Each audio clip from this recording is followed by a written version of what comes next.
It's Star Wars, Star Wars, Star Wars, and probably some Star Wars. This is Hashtag General. Let's switch it up, James. Let's go.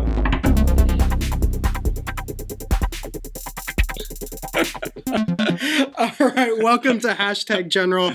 I'm your host, Logan Studley, and of course, always my other host, Chris Akamura. Sorry, we missed the last episode. Stuff happened. James went to, like, I jokingly called it the Nerd Broadcast Convention because he was at NAB. Okay. Getting to see all the cool stuff that gets shown off there. You had to be in San Diego for work with UCLA. So I did. It was a good time, though. I had a good time. Yeah, and I am just lazy and didn't want to do an episode all by myself. So a one-man show. A one-man show. It would have been interesting because the one-maniest aspect of the show would have been just me. Like, no one behind the scenes with the camera. No one, like, it would have just been That's when you me. need a stream deck and you can just hit buttons. I've thought about getting one, but it's a game changer. I've thought about getting it, especially for, like, times where, we're... Because the big thing with NAB, first off, from like the film production geek aspect of me, as much as I call it the Nerd Broadcast Convention, there's a part of me that wishes I could go or would want to spend the money, had the disposable income to buy a pass. Sure. So there's the fact that James can go. Also, I like, because James, your dad's a broadcast engineer at a radio station. So it's also get to meet up with his dad. So we knew about it. And I was just like, oh yeah, that's the same weekend. So even if I was able to make it, it still would have been interesting. It still would have been fun. But did you watch at all what I threw up? Yes, I did. Where it's just me, because it was if you haven't watched it, it was after the broadcast we did the day of the Oscars, and it was just me and James basically goofing off for 20 minutes, and then he started asking me questions about Oscar stuff, and so it was kind of fun. But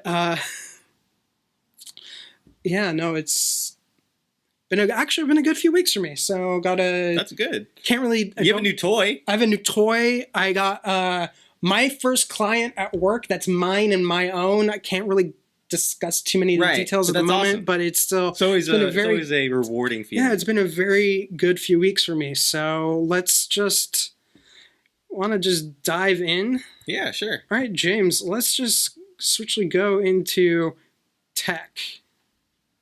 So tell me about this new toy. Okay, so the last time we had been live, I was having the dilemma, sure, air quotes, dilemma, over what iPad to get. Yeah, what do I want? I went with the Pro. I was originally debating between the Air and the Pro, and basically what happened was I went into the Apple Store because I was like, I want to see this. I want to physically touch the iPad Air before I make a decision. I picked it up. I looked at it. I played with it. And I'm like, this is the iPad I'm going to get, but I should probably check out the Pros again just to be safe. I walk over, I pick one up, and I'm like, okay, this is done. It's done. It's so nice in the feel in the hand that it just...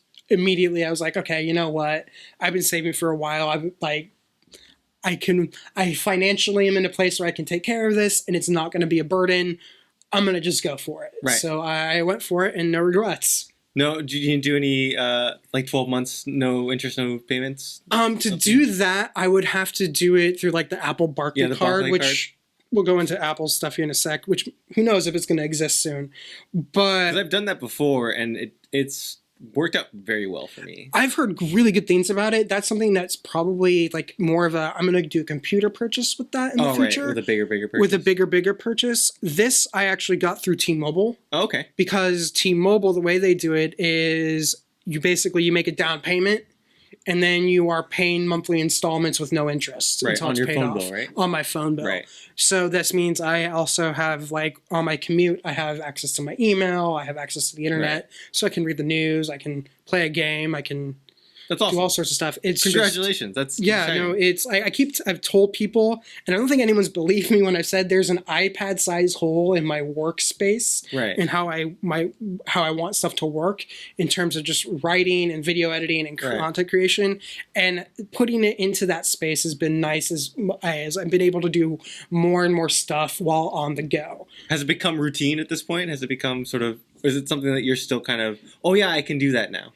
There's a bit of, oh yeah, I can do that now with some things. There's also a couple times where you run into it where you discover, oh hey, I was going to totally do this thing. And you discover the app is only iPhone. And you're just like, really guys, can you not make a universal app? Like Squarespace. Like Instagram. Because I actually because I do social media for the client I'm working for. And so I have all their social media stuff on my iPad, so that way I don't accidentally tweet from my phone. Right. I do the same thing. Yeah, so I keep... So my personal accounts are, for the most part, not on my iPad, but pulling up the Instagram app on here is such a pain in the butt, just because it automatically just throws it into portrait mode. And I'm like, I'm working in landscape. Right. And it's just like, no... Stupid Instagram. And you have to enlarge it. You have to enlarge it and just start stuff. Squarespace does the same thing, and you'd think Squarespace, because they are our host that we use for Quality Free. Right. It's what I use for Stoudemire.com and all that stuff. You'd think they'd have an iPad app for mobile, but because it's all web dev stuff, and it's just like, nope. It's like, okay, whatever. What a weird company to be behind on that. I know. You'd think they'd be all over it. So there's like a few weird hiccups there. One of the things I am exploring with this, and this might be a hint for stuff I'm working on, is I found out Ferrite, which is an audio editing application that has Logic Pro level features, but only costs $30 on the iPad. It's actually used by professional podcasters for some of their audio work. And so I'm working out a workflow for that for stuff that I've already talked about. It's not really a secret, but lights, camera, reaction sometime soon. Right. Maybe. We'll figure it out. The return.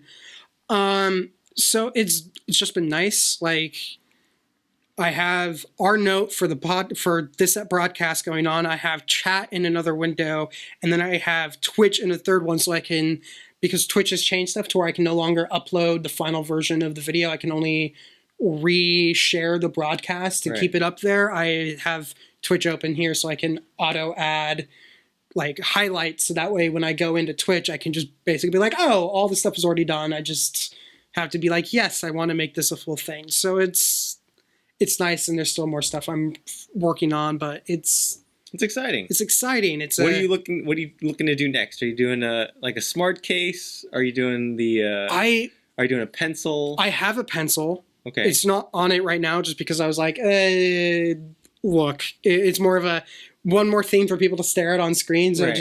It's not on the magnetically held here. So I have the pencil. I actually, to go into gaming for a bit, our friend Jeff is DMing like really quick D&D sessions for our game group. So on like Monday nights, we will do like a 2-hour session. Sure. And he had drawn like a rough map that we could use on. And I was like, I got this new device and I got this new iPad. I drew a map based off his map, and it looks pretty damn awesome. That's awesome. So it's just finding new means of exploring creativity is always something that I want to endeavor to do, and this is helping me endeavor to do that.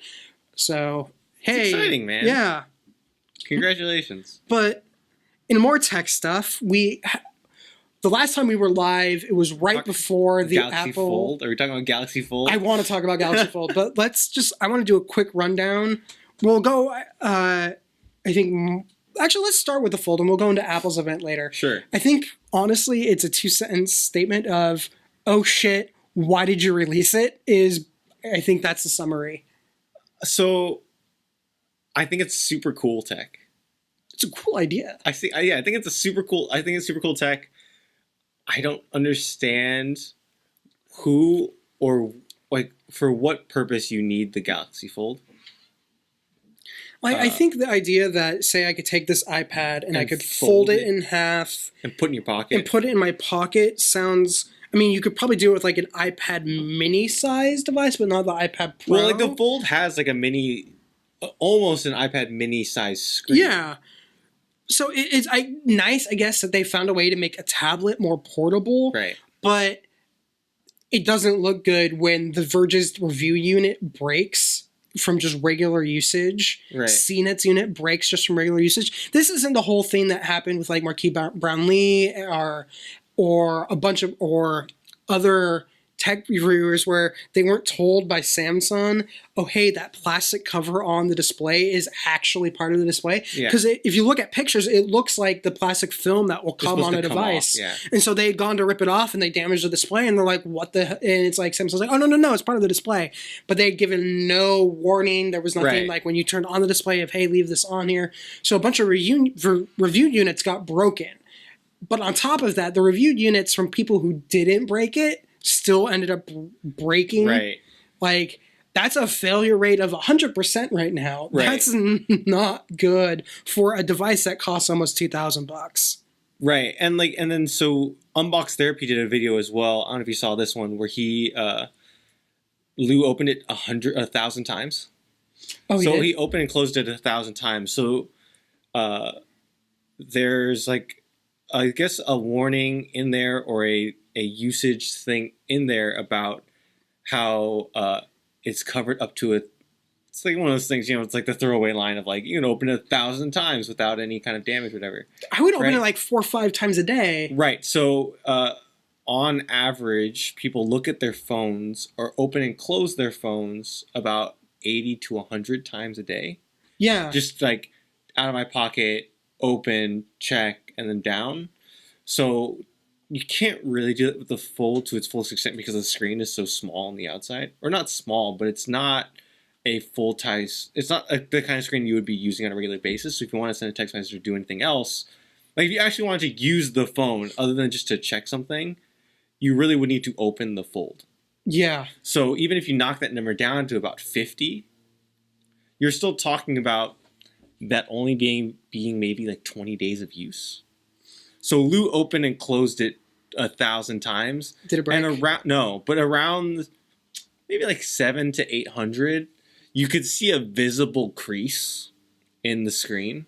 That seems to be just like the universal story here. Right. Is after a non-insignificant, and relatively in the grand scheme of things, an insignificant amount of usage, it breaks. Yeah, and I'm not saying it breaks per se, because when he opened the screen and the screen was on, you can't see the crease disappears when the screen is fully folded out. Yeah. But it's when he starts to fold it back and the screen turns off, you can visibly see a crease start to form in there as he closes it and opens it.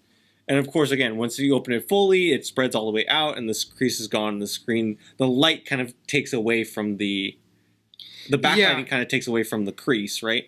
But again, this should be happening on this device. I know. After like what seems like maybe 10 to 20 days of use. It's bad. It's not a good look for Samsung right now. No. After their last phone exploded, or what how many phones ago was that? The Note 7? Like, that's like, what, 2 or 3 notes ago? Yeah. If that? Where you literally had your devices banned from airplanes because they would blow up. Now you not in a good way, too. No, yeah. Shit's not lit. No, well, it's literally lit. But the fact that this device, people basically, like, The Verge is like, this is a cool idea, but we can't recommend it. Like, after a month's usage, the thing is going to be broken in some way, shape, or form. I'm concerned about the hinge strength as well. The hinge strength does not see. It seems like what you would see on a 3DS, which is not the strongest thing. Now, to be fair, my 3DS hinges are fine, but I don't open it as much as my phone. Yeah, also, the hinge isn't part of the display on the 3DS. No. Like, to where, yeah, the hinge could, like, degrade over time on the 3DS. It's not going to damage the screen. No, like, I could totally see a situation where the locking mechanism that locks that hinge into place breaks or loosens, and then now your phone's all wobbly. Yeah, that's being used. Apparently, The Verge, they sent back the review unit to Samsung and was like, hey, please tell us what went wrong just so we know. Yeah. Because that was one of their theories, is what if, like, the locking mechanism that's supposed to keep it in place broke? Because it apparently started puncturing, going, like, bulging up through the screen and eventually just broke it. And it's just like, this is a review unit of a device that's coming out, what, the soon? 23rd? Yeah, soon. This is stuff that you should have found in testing. Right. Or you show it off at CES of, hey, this is our cool new idea of foldable tech, and then you don't release it. Yeah. But it's I don't know. It's releasing in 2 days, which means it's already in the hands of stores. Stores have it in their back room. I wonder how... It's done. Like, you can't recall those units now. I wonder how many places, though. Like, I can see some stores being like, do we really want to put this out? Because I can imagine the return nightmare that it would be. Oh, yeah. So, I... To be fair, though, you have to deal with it as an employee, but again, not too big of a deal. Like, you just send it back to Samsung. It's on Samsung. It's all on Samsung. It's going to be under warranty. Yeah. But, yeah. Way to go, Samsung. Let's just do a quick rundown of the Apple Showtime event because we were totally wrong. Well, actually, we did talk about how it could just be services. And it was just services, but I remember everyone was like, I think my summary on it, because a bunch of the tech press is like, what the hell was this? I'm like, this is a really awkward TCA presentation. So if you're not in entertainment, the TCAs are literally where all the studios and networks run all the press through their shows as a, hey, look at this thing that's coming out soon. And that's basically everything Apple did. And it was kind of underwhelming. Like, there are good things in here. I think the fact more of the details that have come out about Apple Arcade after the event, I think are good signs because it's basically Apple's doing what I have said they've needed to do, which is they're starting to become more of a publisher in games, which means that we might actually see decent quality mobile games. But everything else from Apple Card through, like, the only thing that was alive that day was Apple News. Yeah. And that was because because they had bought Texture, and so they could just implement it by flicking a switch. And to be totally honest, the interface on Apple News needs work, so it doesn't really work that well. But everything else in an un-Apple-like fashion is coming at a later date with no actual date defined. Yeah, and it was just overall underwhelming. It was just sort of a thing of... And that Oprah intro. Yeah. Oh my God. I mean, it was just stuff where it was like, okay, they're obviously ramping to something. And then they continued to ramp, and then nothing. Right? It was just like a thing of, okay, they're ramping to something. They're ramping to something that's going to use all this stuff. They're ramping up to something where it's like, this is going to blow our minds. And it's like, no.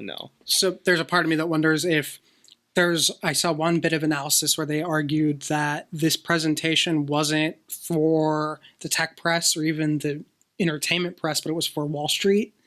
To be like Tim Cook's little way of saying, no, look, this is all the things we're working on to make money. The iPhone isn't it. Right. Which is like, okay, I get it, but literally, that could have been the keynote was the week before. It could have been in a press release. Yeah, all of this stuff could have been in a press release. Like, it would have been better for them to get ahead of and release all of this stuff in press releases and newsletters and like articles, and then do all their tech updates in this. Yeah, I agree. I think they thought it was going to be bigger than it was, and it was kind of a dud. But... And even though this is sort of the newer thing, and like the tech updates weren't really a big deal, they would have gotten a better reaction of doing the tech updates here than they would have. I'm still hopeful for a bundle of services of music, news, Apple TV, and all that. But that's something I now think if it does happen, it's not till September. Yeah, and even if they announce all that stuff, even if they had announced all that stuff in a bundle, I don't think that would have changed the outlook of this entire. No. Like, their main competition right now is going to be they need to get out ahead of Disney Plus. Right. Yeah. And so let's talk about that, James. Let's switch it up. We're going over to TV because I do have they do need to get out ahead of Disney Plus. Disney Plus is going to break the whole market. Like, it's going to change the whole thing. But here's where I think Apple has an advantage that other people have overlooked, where Disney has hinted this is where they want to go. This is where Netflix is, and HBO is kind of here too. As much as everyone's being very dismissive of Apple TV because we feel like we still haven't seen anything to make you subscribe, the big advantage Apple TV has is it is global. Right. NBC Universal has hinted that they're going to do a streaming service. Warner is going to do a streaming service. You have all these streaming services that are only going to be bound to the arbitrary geography of the United States. Because of that, their market is the $300 million, the 300 million people in the United States. Right. The 125 million households that'll be making decisions over whether or not to subscribe. Apple is playing to the 7 billion people internationally. Netflix is also playing there. So whenever people talk about, oh my God, I can't believe Netflix is spending $7 billion on content, people forget that they're spending $7 billion on international content. Right. And in the grand scheme of things, that's not that expensive compared to how much you spend just on domestic content creation. They are performing on a global scale. Apple, in some ways, I think this makes them a bigger player than people realize, just because they are aiming at a larger market than just the United States. Sure. But I think you're right. Disney is flipping over the table. Right. Well, Disney threw the kitchen sink at this entire thing. Oh. I don't think they just threw the kitchen sink. I think they threw the kitchen sink and then were like, hey, is there anything else in the kitchen we should throw in here? Grab the fridge. Grab the fridge. Just throw everything. Right? Like the amount of original content and what seems like top tier original content is absolutely insane. And they basically have said they're no longer going to have the fabled Disney Vault. Right. There's just Disney Plus. Simpsons is going to be on Disney Plus. All this content, Disney Plus, $6.99. Yes. This is the thing I've said before. If I'm on T-Mobile, and because of T-Mobile's own plans and how they do stuff, they're paying for my Netflix. Right. If that was not happening, the moment Disney Plus was out, I would have immediately dropped Netflix, because I sit there and I look at the content I watch on Netflix, and so much of it is Disney already. And then on top of it, am I really willing to pay $12 to $14 a month for Stranger Things, and that's it? Right. I can resub and then cancel the sub for shows that I really want to see. Right. So I think this is definitely a strike at Netflix. Right. I mean, to me it's the original content. Nothing on any other streaming service right now matches the amount of, and maybe this is just us as like comic book and Star Wars nerds, right? Like, this is different, but the breadth of content that that Disney's putting out or planning on putting out is absolutely insane. There's 4 MCU related shows. There's an MCU cartoon. There's The Mandalorian, which is coming out on launch. There's another Star Wars show on the way. There's Clone Wars, which we don't have a release date yet, but that's going there. And then there's the Rogue One prequel that has Diego Luna and Alan Tudyk is returning as K2SO. So there is a lot just from being like the geek nerd aspect of wanting to sub. It's the same strategy I think CBS used by bringing Star Trek first to CBS All Access. Yeah. The problem is all CBS All Access had was Star Trek. The moment it was done, everyone's like, why am I still subbing to this? I really don't care about NCIS. Right. And I think that's kind of, and people say the same thing about HBO Go, but HBO has a really good lineup of content that's on HBO. You have Westworld, you have Game of Thrones. You have Ballers, which I think is super underrated. Ballers is good. I still need to actually sit down and watch it. But then you also have True Detective. Right. Basically, you name a show on HBO, and it's either getting accolades, has accolades, or is in the running for accolades. Right. You get HBO, you know the programming you're watching is going to be high quality, and you can't say the same thing of Netflix. Right. Netflix will throw money at you and be like, "Yay, we got content."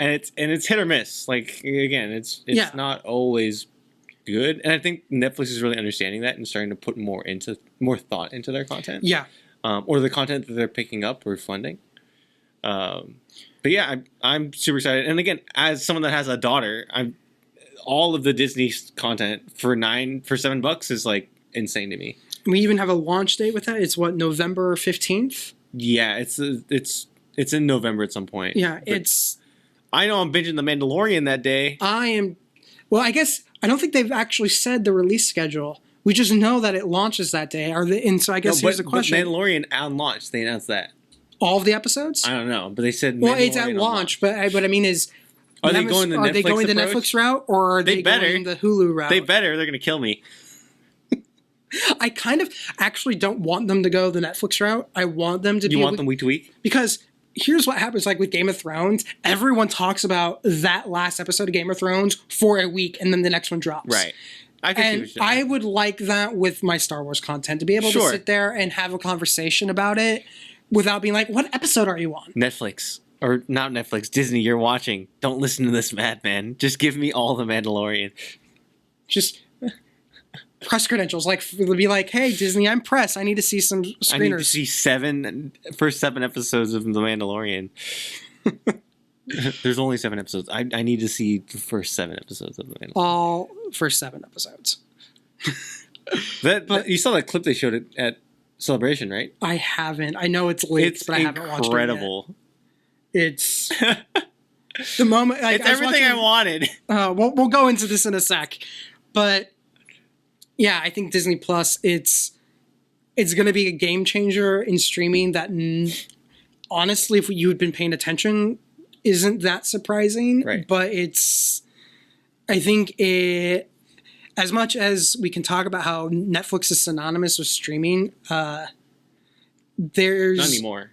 Only so much people are willing to spend, and Disney's a surefire success with so many people that if it starts coming down to which ones am I subscribing to, and your options are HBO, Disney Plus, Apple TV, and Netflix. Yeah, and Netflix you can only pick 2. Netflix is getting the short end of the stick, and Apple probably is too. So it's anyway. To be fair, CBS All Access is probably going to keep getting my money because Star Trek is so good.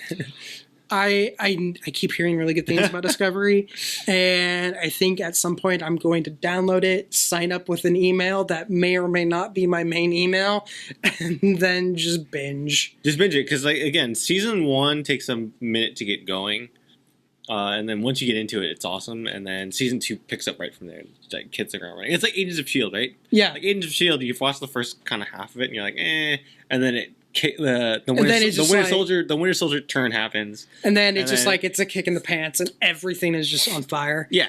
But then it keeps ramping as the seasons go. Like that's the feeling I got from Discovery. So. Okay, I'm gonna. It's totally worth it. It's on my to watch list. I like Star Trek enough that I know eventually I will watch it. It's just it's one of those shows where it started out in the background for me, and then. At some point, I was like, "Oh, actually, this is super interesting. Let me stop." And then I just kept watching. Part of the problem too is this is something I remember who I was talking to, and they were shocked when I told them that it is a CBS All Access title, because CBS All Access is the whole global domestic aspect of streaming struggle. Right. CBS All Access is the United States host of Discovery. Everywhere else, except maybe Canada, it's Netflix. Right.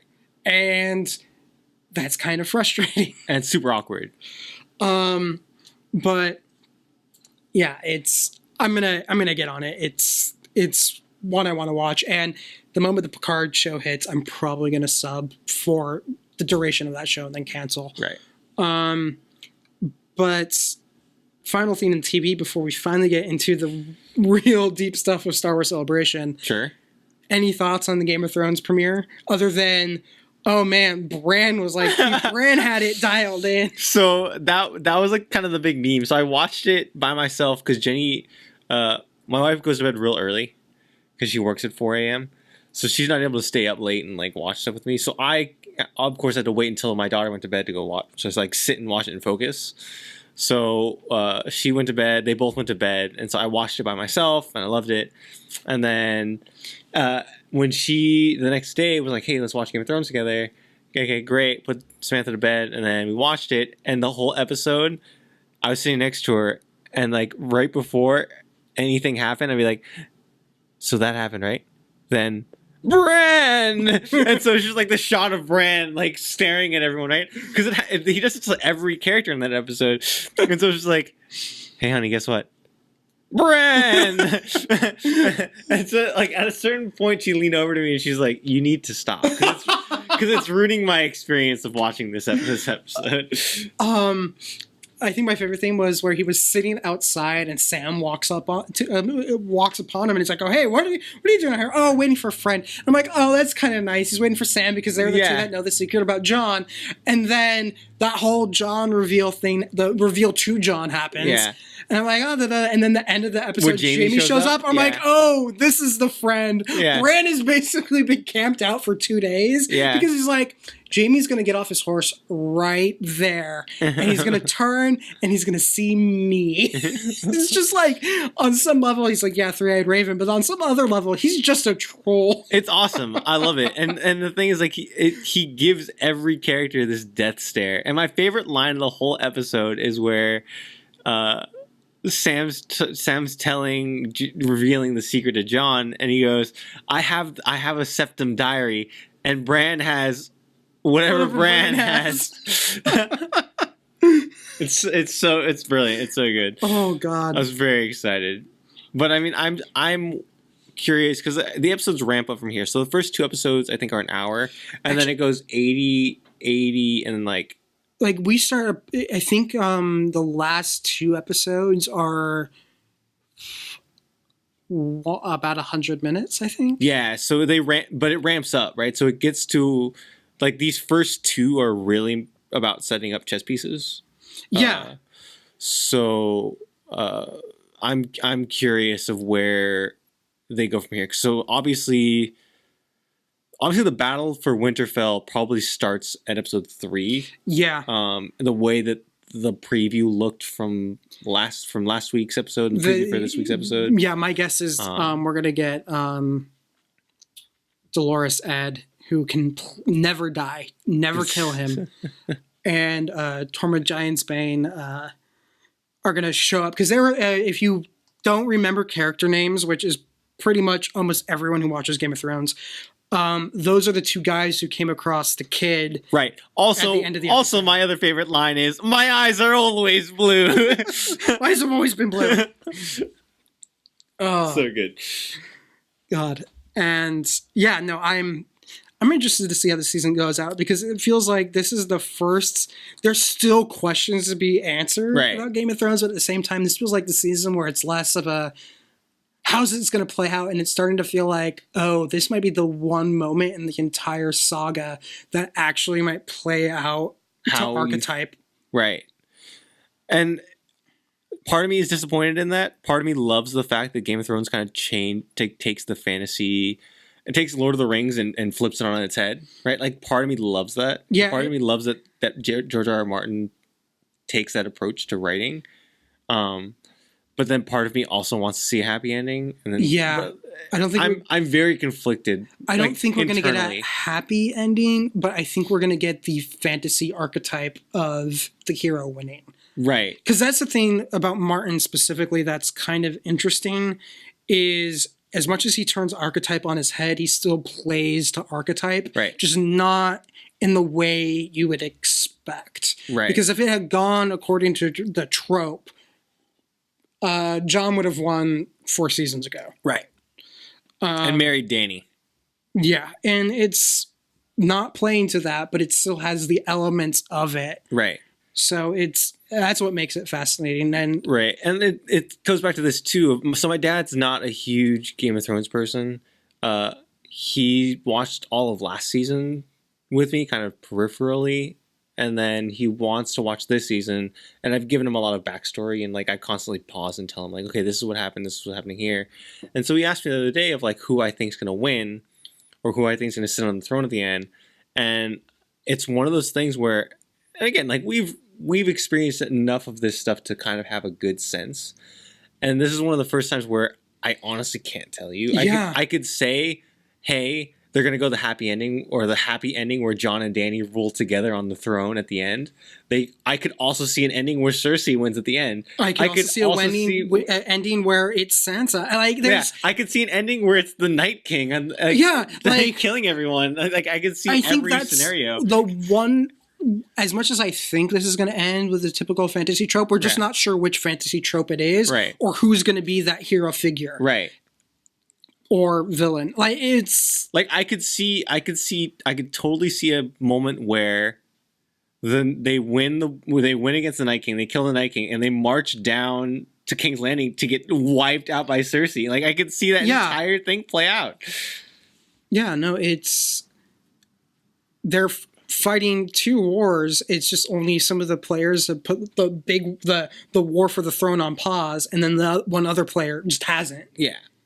And even Tyrion was gullible enough to think that she had. And I think Jaime showing up is going to be the thing that proves otherwise.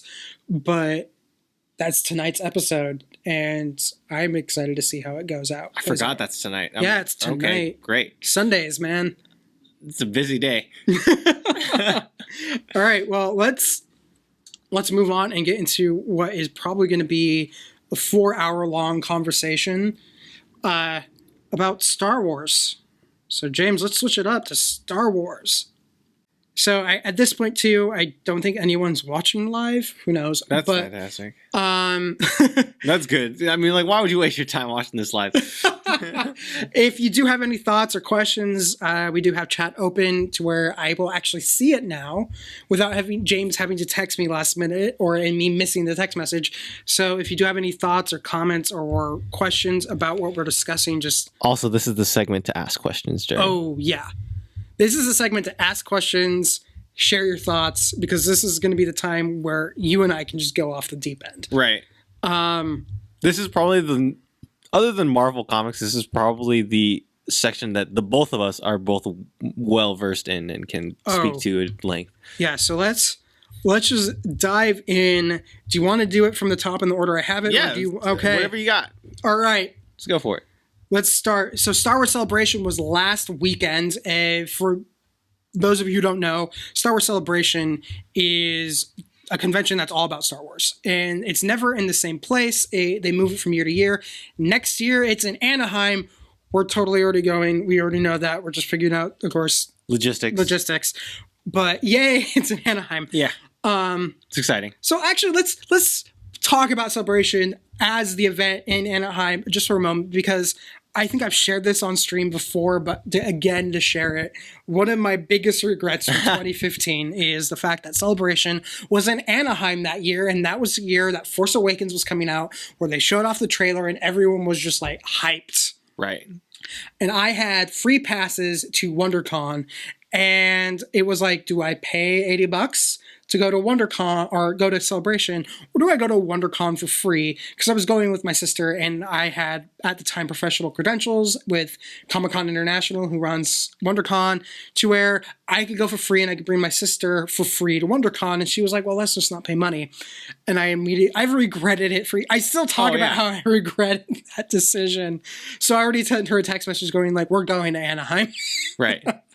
But so Celebration's big because this is where Lucasfilm just pretty much brings out everything they are showing for the year.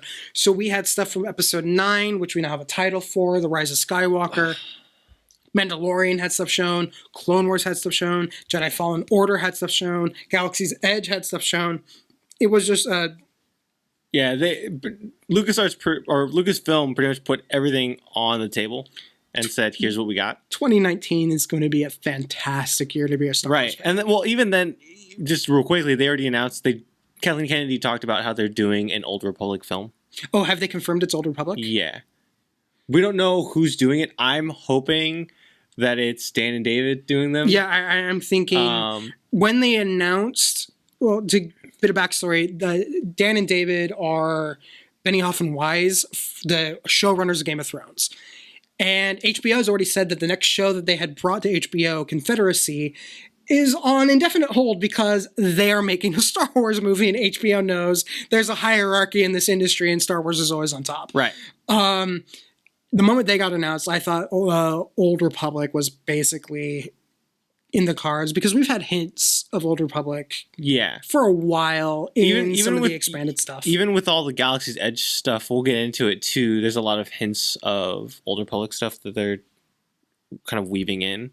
So Old Republic, for anyone that doesn't know, it's sort of the last major, when you hear them talk about the last major battle between the Sith and the Jedi, a lot of the times they're referring to the Old Republic. So it's sort of what you would consider ancient time for the Jedi and the Sith. There's games on it. There's a series of games by BioWare. There's an MMO by BioWare that also is is set in that time period. So it's whenever very popular. you hear people talk about KOTOR, they're talking about Knights of the Old Republic. That's the BioWare game. Right. They're also talking about KOTOR 2, which was actually Obsidian. Right. I still need to play both. There's Old Republic, the MMO. But it's a very popular time period in sort of Star Wars mythos. And to give you a bit of other perspective, so when Disney bought out Lucasfilm, this was something. There's a lot of myth out there where people say Disney got rid of the EU canon.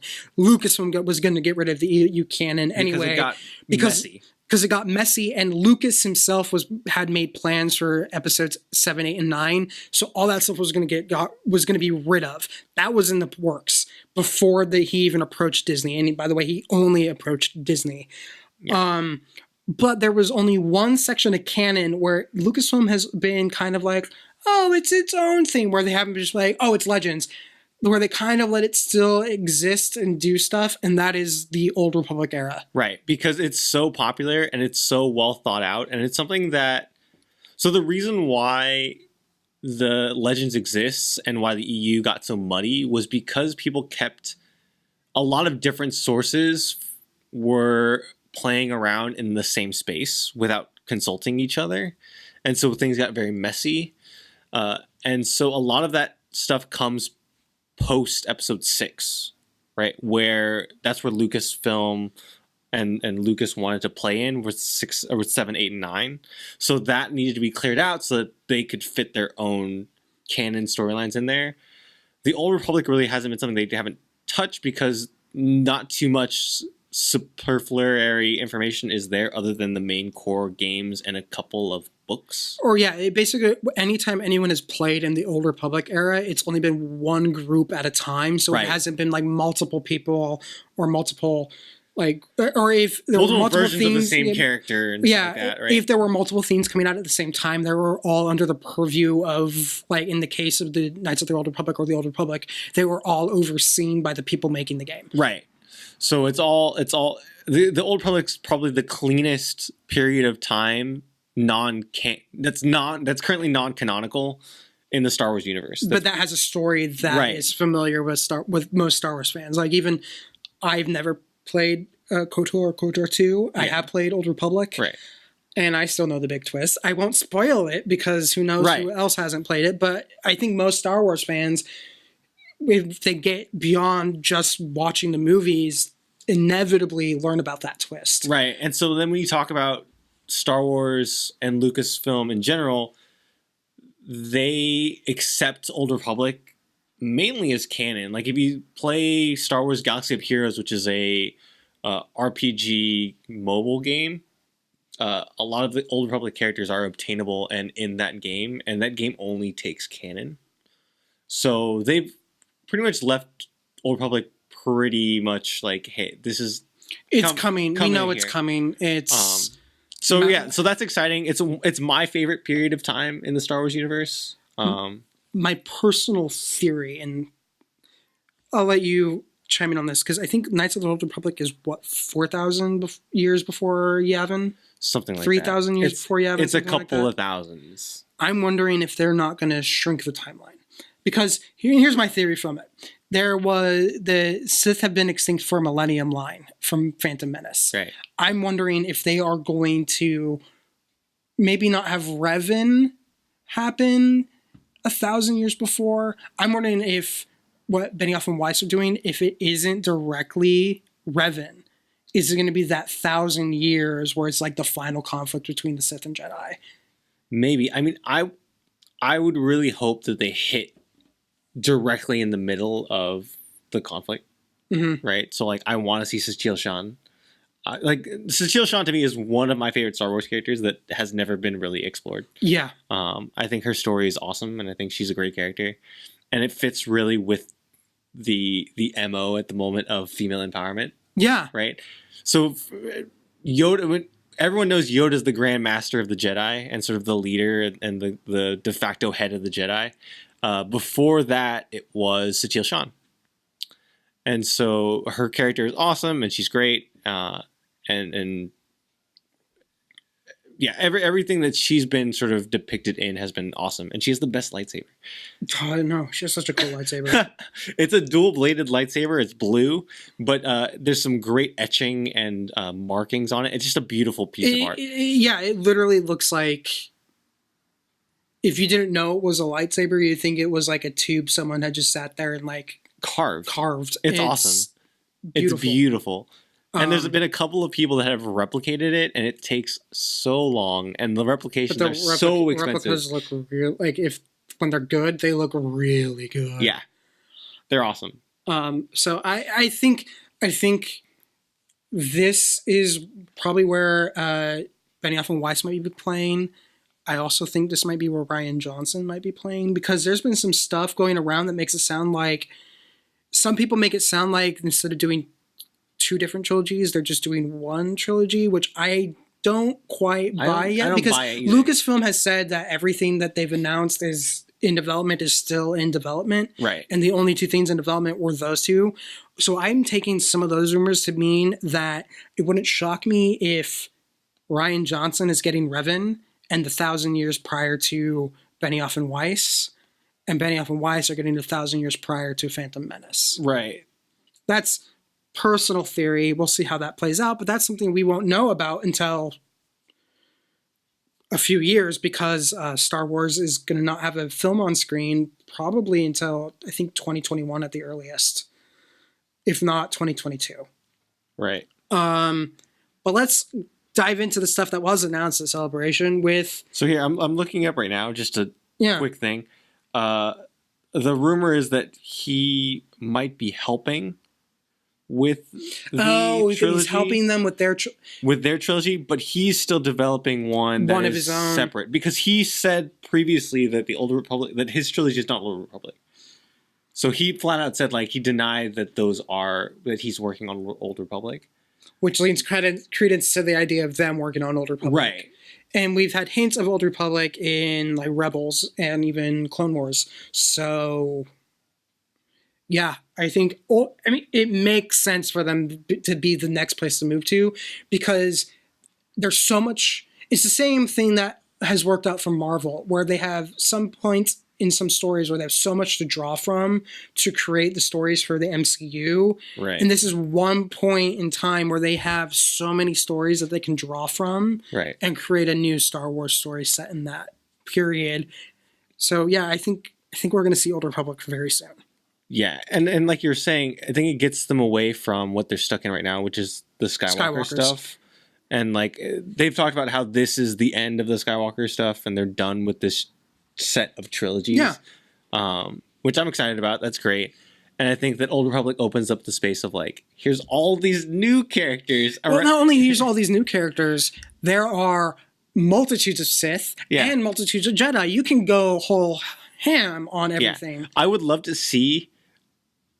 And this is my dumb idea, a Flags of Our Fathers and Letters of Iwo Jima style, like 2 sides of the same battle, or 2 sides of the same war, of a Jedi and a Sith movie. Lucasfilm, please, pretty please.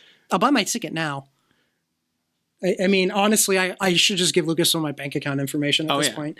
But like, could you imagine that? Could you imagine just like, here's a Sith movie, here's a Jedi movie. They're doing the same exact things, but they're different point of views. That would be really cool. I mean, it's like one of the more interesting episodes. What movie would do better? One of the more interesting episodes. I don't know. But one of the more interesting episodes of Rebels is the one that's from the perspective of Agent Kallus. Yeah. And so it would be very interesting to see a Star Wars movie set with the Sith. Agent Kallus became one of my favorite characters too. I think it was the episode where he gets stuck with Zeb. Yeah. We'll have to. When he explains how he got the staff. I love it. But episode 9. Let's dive into episode 9. The panel was, well, first off, apparently Finn is in like a love polygon. Yeah, I mean. I'm not at this point. I'm not even sure if they're trolling or if they're just they're serious. Yeah. I don't know, and I don't care. It's too funny. But that trailer. Yeah. What do you think? I loved just the anime feel of Rey jumping against the TIE fighter. This is something I want to give credit to with, I think, Rian Johnson with bringing up and referencing the prequels, because I would say that there's so much love for the prequels in Last Jedi that gets overlooked. Yeah. That was like the most prequel moment we've seen in the sequel trilogy is her doing that flip on that TIE fighter. And it's just like... It's great. I loved it. The Death Star and the Palpatine reveals are a little... took me off guard. I didn't expect those at all. I don't think we've talked about this, but I've been theorizing just internally for a while that if they were going to end the saga, the bad guy has to be Palpatine. Oh, sure. And one of my reasons for that and the thing is they reference him in Last Jedi too, which makes sense. Yeah, as Darth Sidious. Right. And so it's been hinted already. Sure. It doesn't come out of nowhere, but it took me off guard of like, whoa. My reason for thinking too that Palpatine had to be doing something and had to be involved with this in some way comes from how the things happened post Return of the Jedi. Sure. Like I don't think you've played the Battlefront 2 campaign, but I know you've watched it. Yeah, I've watched it through. I didn't want to buy that game for reasons, but continue. I bought that game for reasons. Yeah, I mean, you bought it on sale though. You bought it on sale for very, very cheap. Yes. Which is fine. I did not want to buy the game because of the microtransaction stuff, and it just did not seem like I would have a lot of fun playing that game for a long period of time. It's one of those games I don't mind jumping into for like an hour at a time, and then I'm out. But the new map game mode, side note, the new game mode is actually pretty fun. But it's also basically the game mode that everyone's wanted in Battlefront from the beginning. So hey, something that should have been there in the first place. Yeah. Anyway,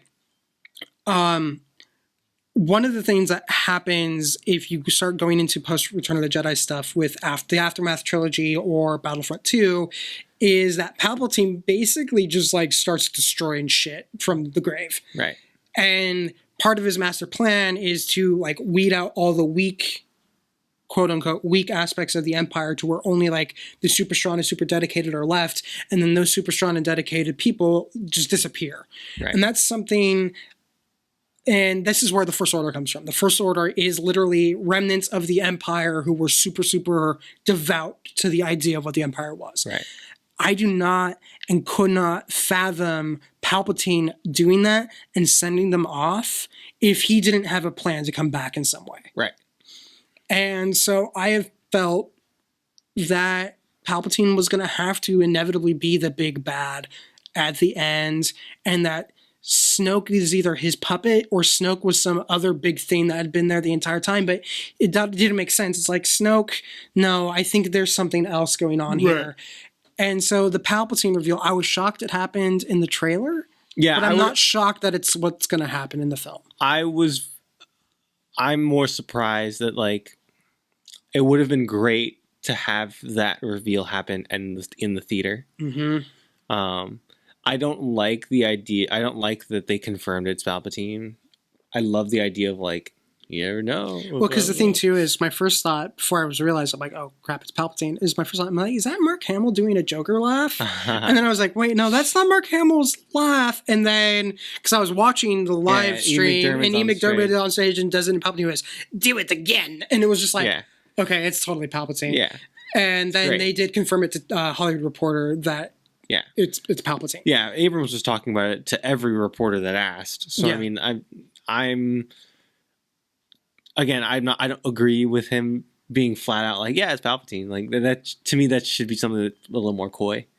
They could have literally cut out his laugh from the trailer, and I think the trailer would have been just as good. The Death Star reveal is great. Yeah, I think I've heard some people say or argue that they think the reason they included the laugh is, I don't want to say pandering, but trying to play to an audience that they think might feel alienated by Last Jedi. Right.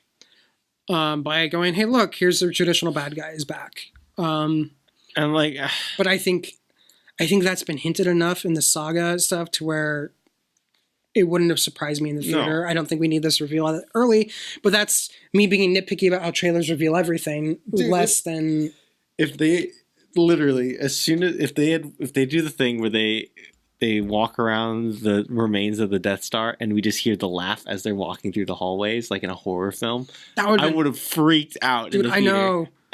I know. and that's probably what's going to happen. Yeah. And we're still going to freak out in the theater. But it would have been so cool if I didn't know. Yeah. But, you know, they need to, I think this teaser was aimed at people who would be like, you know, that shit is sucked, which that's a whole topic we won't want to go into today. But other than that little nitpick, I enjoyed the trailer, and I enjoyed multiple times. I enjoyed the trailer. I'm sick of I'm a little sick of them with the new droid stuff of there's another droid. Do you want more droids? I want R2. I know. That's sort of the reason why. I want R2 and I want C-3PO and I want... Well, we know C-3PO is with the group because we've seen it in shots, but immediately everyone's like, where's R2? Yeah. And I feel like that's been this entire trilogy in a nutshell. It can be described as, where's R2? Oh, he's in one scene. Yeah. He's a bit player. So yeah, that's a little bit concerning. But otherwise I'm excited for the film. I think it's cool. I can't wait. Like I said, 2019 is a great year to be a Star Wars fan because up next on our topics, we've already touched about on this a bit. It's The Mandalorian. Yeah, the clip. I know you haven't seen it, but the clip is awesome. It's just a small clip, and then they go into a lot of behind the scenes stuff where they talk to the actors and they talk to the crew and the directors and stuff like that. It's great. I'm super excited for it. It's everything I wanted, where it seems a little more smaller scale. Yeah. It's not a big bombastic action piece. It is a character study, and I love that. With apparently some big bombastic action scenes. Right. So, I mean, of course, they're not going to get away from that, but I mean, it is more of a... it has sort of a Rogue One feel to it, where it is more about character moments and more about sort of interactions between people. Also... And this is going to be the thing that I'm going to be watching really hard for during that pilot, is just Dave Filoni's first live-action directing debut is the first episode of The Mandalorian. Right. There's a part of me that thinks that Lucasfilm is grooming him to do live-action films, which would be great, because gotta love Dave Filoni. He knows his Star Wars stuff. I wonder, honestly, theory-mongering right now, I'm wondering if they're not planning to have him direct one of the Benioff and Weiss films. Could be. Because he's apparently he's a fan of the Old Republic era, and if they're doing Old Republic, makes sense to throw him in there. Sure. But back to Mandalorian. No, I haven't watched that clip, but did you watch the panel at all? I did. The fact that they did model work. Yeah. And apparently everyone at ILM just went crazy and was like, oh, we're making models again. And they were doing stuff on the weekends in their homes. Like, oh, we can do this and that. It's just it's the passion, right? It brings the passion back. And the original films are reasons why people got into doing all this stuff and want to be at ILM. And so being able to go back to the kind of old ways. The old technical ways. It's like all these old hats at ILM who are now doing all this computer stuff are like, wait, we could do model work again? Yeah. I think, first off, Star Wars has done a great job of practical effects. Embrace it. Let's do this. Do the model work. The thing is that I love is even though even the model work at this point you can tell is fake. You can tell what is model work and what is CG. Mm-hmm. And obviously the model work doesn't look as good as the CG stuff, but it looks like Star Wars. Yeah. And it feels like Star Wars. You know what I mean? It might not look photoreal and it might not look 100% right, but it looks 100% right for Star Wars. Yeah. Not everyone can get away with that, and I think they can play in that space. And also, good model work still looks fantastic. Absolutely. And I mean, it's arguably one of the reasons why Lord of the Rings is held up. Right. In terms of its special effects work compared to, say, even The Hobbit, which I would say hasn't held up at all. Well, I think there's other reasons why There are wonderful YouTube documentaries about why The Hobbit failed that you should check out if you want to get into that. But I think embrace it. Also, I think the thing that was crazy is that they realized they needed more stormtroopers in the background in one scene, so they contacted the 501st. Again, for people who don't know who the 501st is, they're awesome. These are the guys who dress up in stormtrooper outfits and go to hospitals and do charity work. Yeah. They also will volunteer at conventions to be if you need stormtroopers or anything like that. They're the guys who want to go do it. I remember once actually. I've been planning this for a while. I don't think I've ever told you. So I do have a 3D printer, and so I've been thinking of ways to possibly make a suit and join the 501st. Yeah, So if you would totally want to help me and do it with me. There's a part of me that really wants to do a Clone Wars Kenobi cosplay. You'd work with a beard. I know. I'd have to get a haircut, but I'd do it for Kenobi. People have actually been like, "What would it take you to cut your hair?" And like, Obi-Wan Kenobi. You got to get the big Jedi mullet. Just get the rocking the mullet. No, you gotta do like the episode 3. No, the haircut's short in the Clone Wars. But you gotta do the Clone Wars Kenobi, like the Clone Wars movie Kenobi with the Jedi mullet. Well, he doesn't have the mullet in the cartoon. No. I know. I am gonna cut the mullet. But no. So apparently they had brought 501st members to be extras, and they hadn't told them in advance because they couldn't tell them in advance. Right. They were just like, "Yeah, you guys just show up. Just send your guys. Just tell them to show up." And so these guys didn't know that they were going to be on screen. And like Filoni's scene is, some of their outfits are like more accurate than our own. Right. Like Lucasfilm stuff is apparently not as accurate as 501st stuff. So like, yeah, we weren't worried about accuracy, and we didn't have to direct them on how to act like stormtroopers because they're the goddamn 501st. Yeah, they all have commands and they had it down, and it's just like. I saw that and I'm like, they shot in Los Angeles, and it's like, man, if we had been members of the 501st, we could have been a Mandalorian. Yeah. But no, I think it's really cool that they did that. Yeah, it's awesome. But no, everything we're hearing and seeing and reading about with Mandalorian has me excited.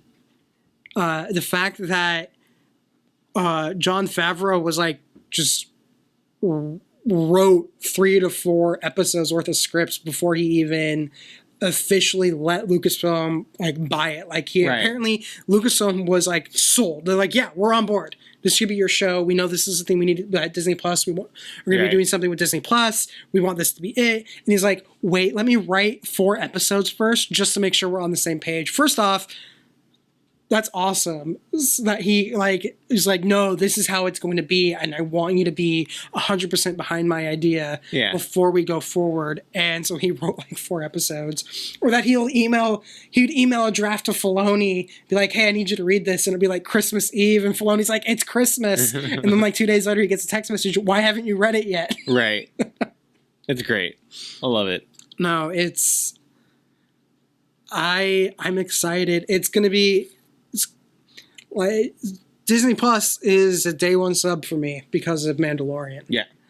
And it's going to be an ongoing sub for me because of Clone Wars. Yeah. So what's up? So I saw the trailer for Clone Wars. I'm excited. Yeah. It's more of this. It's more of what I wanted the series to be. There's nothing in there that I'm like super surprised. It's basically what we expected. We're getting Siege of Mandalore. We're getting Bad Batch. We're getting things that either have been known about, talked about, or shared previously in the past. But did you hear the bit about the Ahsoka Darth Maul fight? No. Okay, so we know they're going to fight at some point because it's been hinted in the Ahsoka novel. Sure. They had mocap work done by Ray Park. Oh. So the mocap work for the Darth Maul fight is Ray Park.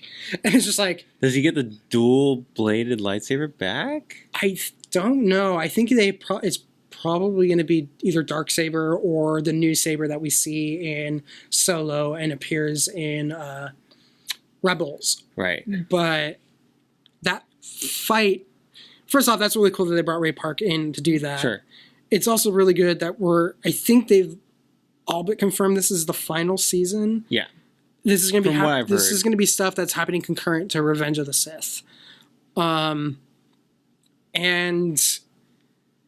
yeah, the panel, they didn't really reveal, I would say, too much, because again, a lot of it is stuff we've already known. I'm expecting the series to end on Order 66 and sort of see the stuff that we didn't get to see, because we see that montage in the film. Yeah, but I would love to see more and like kind of in-depth stuff about that. Well, we do know, because Filoni has said so. If you go deep into it, the whole, first off, we have already talked about this. Next episode, we are going to be going over our list of essential Clone Wars episodes, or it might be like our Marvel thing, where we're both supposed to do, here's our hierarchy, and you did the hierarchy and I didn't, and I'll do the Clone Wars episodes and you don't. Dude, we got Infinity War coming in like 4 days. Or our Endgame going in 4 days. Basically, our next episode is going to be Endgame and Clone Wars, and that's Speaking of which, time out on the Star Wars for a second. So Endgame leaked. There's like 5 minutes that leaked, and it's clips, right? So it's like 30 seconds here, 30 seconds here. It's 5 minutes of like clips. And I couldn't help myself. Of course you couldn't. And it didn't ruin the film, but it confirmed a lot of the stuff that I already knew was going to happen. Don't tell me. I'm not. I want to. I'm not, but it like confirmed stuff, and like I'm super excited. And Jenny was like, it didn't make you more or less excited. It's like, it made me more excited because it's stuff it's everything that I wanted it to see. And it's, you know what I mean? Like, it's spoilers. Like, it totally ruins some stuff, but it's everything I wanted to see. And I'm super excited. By the time my sister and I got, because we both have A-list with AMC, to where, hey, we get free movies a week. Free, in quotes. Sure. By the time the AMC website and app were working, tickets were sold through Sunday. We're in the front, I think we're in row D. So one of the first 4 rows. Yeah. On a Sunday screening. That's how crazy the tickets were going. Oh my God. So this is a funny story. So tickets went on sale 4 a.m., right? Mm-hmm. And so I was up, so I jumped out of bed, and I texted my friend who was going to go with me. He's a nurse. So I was like, yo, we gotta go. And he has A-list. And I was like, get tickets, go. And he goes, oh my God, the app crashed. And I was like, you're useless to me. So I jumped on my computer and I started clicking furiously. And I think it's like 6 o'clock or 7 o'clock. I didn't stop for like 2 hours. And so I finally got tickets. I got Thursday night at 11 o'clock. Nice. And middle row. So I'm like pretty excited. Kind of bring it back to Star Wars. That's actually the only reason we got opening night tickets to Force Awakens. Right. Was I was on the AMC website hitting refresh for like 2 hours. Yeah. And finally got tickets in. That's also the reason why for Last Jedi and for Rise of Skywalker, I'm not going to be online. I'm going to find out what time they go on sale, and I'm going to wrangle everyone who's going with me. And what we did with Last Jedi is we all just went to the theater and bought our tickets. There you go. Because that way we weren't dealing with app crashes or website failures. We were able to get tickets at the time we wanted, on the screen we wanted, and they were good tickets. Right. That's probably what I should have done for Avengers. But I had work, so I didn't. But, Clone Wars, it's a lot of what we expected. Right. I'm excited for Clone Wars. I'm excited to watch it. This trailer didn't do much for me because it was just like, I'm going to watch it anyway. This don't want to make me watch it more or less. It was just like cool. It's one of those things where if you're already sold on it, you don't necessarily need to be sold more on it. Right. And I was like, cool, I'm ready for this, but I don't think we got a release date, so It's probably not going to be a launch title, especially from the sounds of it. They're still in finishing touches with some episodes. Right.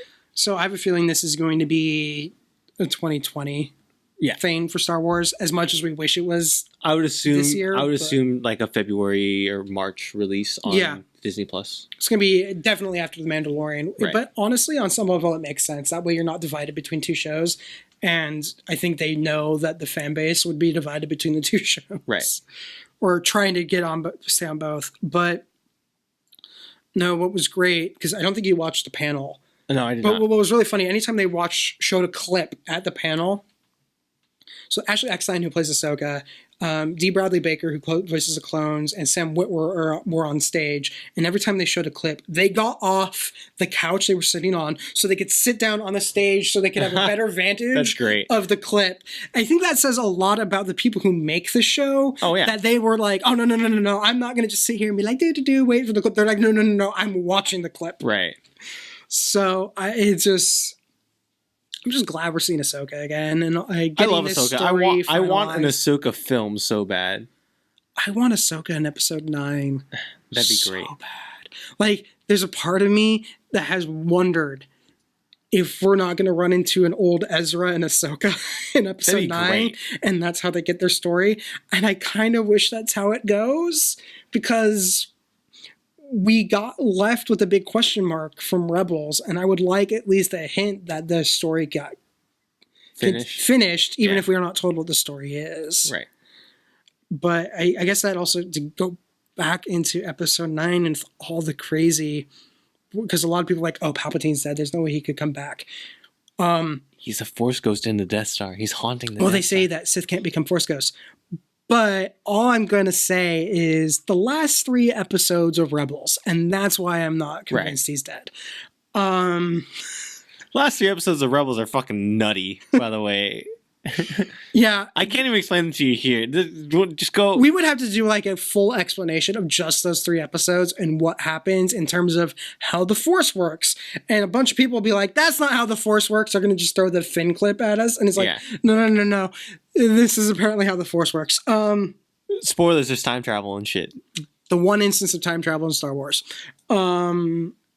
That we know of, and I think that's one of the reasons why I'm like, did he time travel as he's falling down the pit? Who knows what he found? Who knows what he had on that Death Star with him that he found from? He's falling down the pit. Time travel. Get me out of here. Go to the future. Or he's gonna be Spider Palp. By the way, that's half a joke, half totally what happened to Darth Maul. Yeah, it's kind of true. But I'm just glad we're getting this, and I think it kind of, one of the stories I heard about the canceling of Clone Wars, there was 2 things. One, Clone Wars was being broadcast on a non-Disney channel, and they had broadcast rights that didn't end until, I think, around now. Right. So there was that. And the second thing is, Clone Wars was apparently crazy expensive. And oh, yeah, I could imagine. Yeah. So it was on Cartoon Network.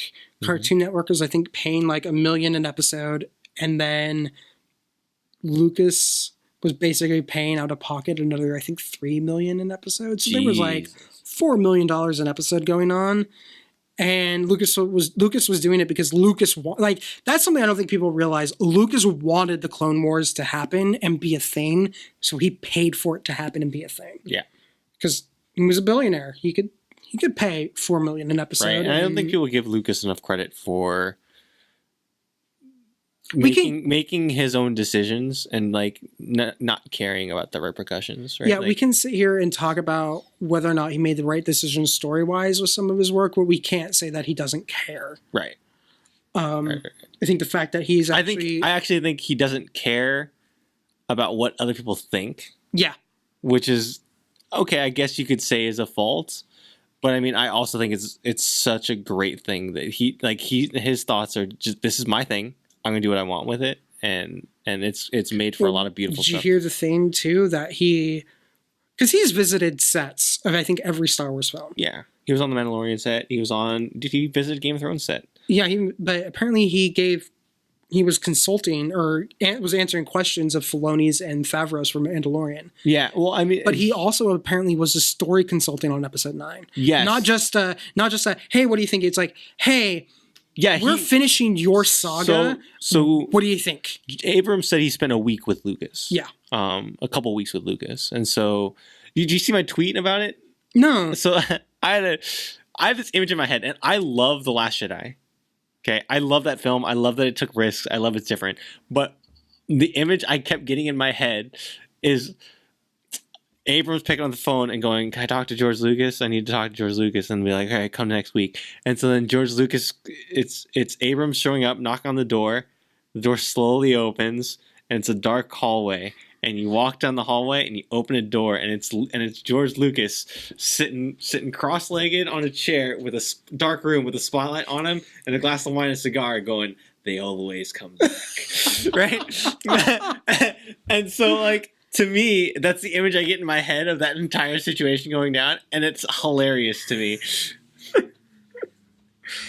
No, it's. And so I tweeted that out. By the way, that was the whole reference of the tweet. No, I'm glad that happened. Right. And I think the more we look into it and the more stuff that gets revealed about this, the more I am convinced that everyone saying that there was no plan for the sequel trilogy is hogwash. Yeah. Because I'm assuming it's a Game of Thrones situation where it was, hey, here's the rough outline of where we're going, and then each individual director has a say of what happens in that individual film. My personal theory is when Rian Johnson, and I could be proven wrong, we should tweet at Rian Johnson and be like, hey, prove us right or wrong. He'd answer. He would answer if he sees it. Right. That's the real problem. It isn't that he wouldn't answer. It's whether or not he'd actually see the tweet. And that is because he made a comment, oh, there was no outline. I take that to mean someone didn't come to him, oh, you're writing the Last Jedi script? On page 17, this beat needs that. I think that's what he means by there was no outline. Sure. Like, there's no way there weren't conversations about what, because we know he was writing while Force Awakens was in production. Yeah. Him and J.J. Abrams were talking. There's no way that they weren't talking about how Force Awakens leads into Last Jedi, and he wasn't having conversations with Lucasfilm about how Last Jedi would lead into Rise of Skywalker. Right. To think that they were just like, oh, no, just do whatever you want, requires you to ignore basically everything about filmmaking. Right. But that's a lot of what happens in Star Wars criticism right now. Yeah. Is just ignoring everything that is evidence. But to finish off Clone Wars, because we've gone on 3 tangents now. Sure. Which is par for the course for us. Sure. Actually, I think par for the course might be 4 tangents. But just sum up, I'm just glad it's back. I'm glad we're getting it, and I can't wait for it. Yeah, so I'm excited. I think it's interesting to see where they'll go from here. Because it is a talented team. It is a talented team of people. I don't think they would just bring all these people back and have them under contract for 1 extra season. It seems off to me. It does. So, I mean, could we get an Ahsoka spin-off show between Clone Wars and Rebels? I mean, that could work. They're currently, all we have is the Ahsoka novel, right, which takes place 1 year after events of Order 66. Right. So, I mean, you could easily fill that gap with an Ahsoka animated show. Well, have you read the novel? No, I have not. Okay, at the end of the novel, she's working for Bail Organa as Fulgrim. Right. So, who is like which is her codename in Rebels. Sure. So, there could totally be an early Ahsoka piece about her helping establish the elements of a rebellion and being a point person there. But yeah, I don't want this to be the last we see of Ahsoka. No, and again, like, it's such a beloved character, and again, they wouldn't bring this team back together for 1 extra season. Well, maybe to launch Disney Plus. But it seems like a waste if you just have them do 1. Because we do know that Rex fought at Endor. Yeah. That's canon now. Yeah. That old guy with beard that had no name in Return of the Jedi is Rex. Because he's just not clear enough that you could totally be like, yeah, it's close enough. Right. It's like Marvel saying that that kid that Tony Stark saves in Iron Man 2 is Tom Holland in Spider-Man. Okay. That's confirmed, by the way. That's Kevin Feige confirming that. Yeah, so I just want to see more of Ahsoka, and that could be because apparently someone was told, I think for one of the novels or tie-in novels that they were writing, that the only rules they had were you couldn't touch any of Feige's character, or not Feige, Filoni's characters, because he's still trying to figure out what to do with them. Right. So that means Filoni's at least thinking about it. Mm-hmm. Hopefully we see something. Maybe we see a Rex movie or a Rex TV show with him living on that planet. the desert planet. But yeah, no, I want to see more of them, and this won't be enough. No. So hopefully, yeah, I would love to see something that, because there's no way, because it's hinted at the end of Rebels that Ahsoka and Sabine go off to find Ezra, and you know, Rex would totally drop everything and join them. Mm-hmm. Or we could see a Rex point of view of everything leading up to Jakku. Right. Either one I'd accept. Right. We could even see the Battle of Jakku play out, too. Yeah. I mean, you get hints of it in Battlefront 2, but you don't. You see it the way that I would like to see it. It's just more like... That could be its own film, too, to be fair. Yeah. So far, we just have the Aftermath books and Battlefront 2 and hints. But yeah, I'd love to see that in some form of like film or even a cartoon or some visual manifestation of it. Right. So moving on from Clone Wars, though, we also finally have information about a single player, no microtransaction game, Jedi Fallen Order. Right. Get hype. So I'm excited. I thought the trailer was good. Yes. I think there's a lot of elements in there that play to Respawn's strengths, mainly the movement options. Respawn's very good at movement. Yeah, I still need to play Titanfall, and you've told me to sit down and play Titanfall. Yeah, like Titanfall has wall running mechanics. We saw that in the trailer. Apex Legends has a ton of like just great movement options, like the slide, right? Like slides, and we saw all of that in the trailer. So again, Respawn's playing to their strengths here. Story wise, it seems pretty basic and idea. The upgrade system and stuff that we've heard them talk about seem pretty standard fare. I'm excited. I'm just curious. I'm excited. Mm-hmm. I'm curious what they do to make this game different than just your standard fare third-person action RPG. And like, again, that seems really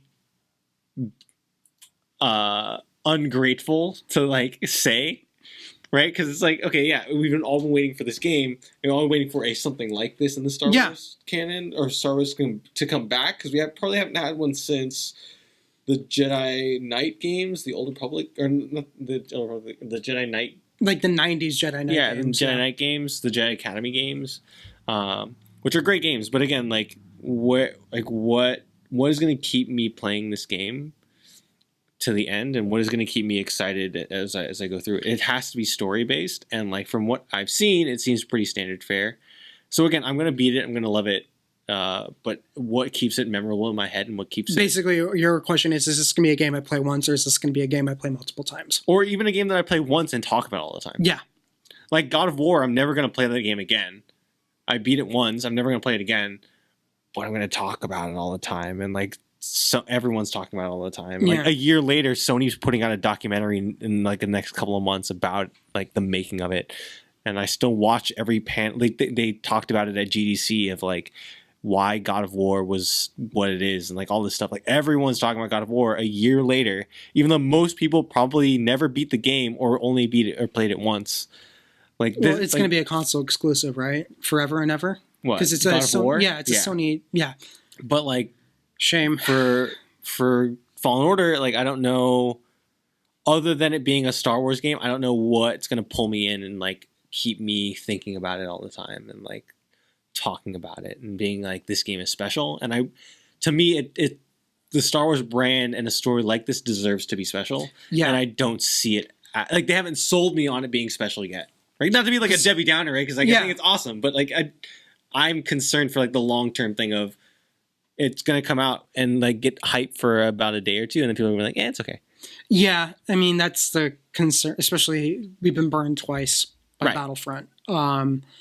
And like, that's my concern about all the Star Wars games so far. Of like, these look amazing, and then you get them, and you're like, it's all right. Yeah, and that's the thing with Battlefront. Like, it's okay. It looks pretty. Like I showed you like because I was playing around with. Yeah, it looks gorgeous. It looks gorgeous, but as this game does, this game looks fantastic. Yeah, and if we hadn't gotten burned before, I would have been super excited for this. But we've gotten burned a lot, and I'm excited.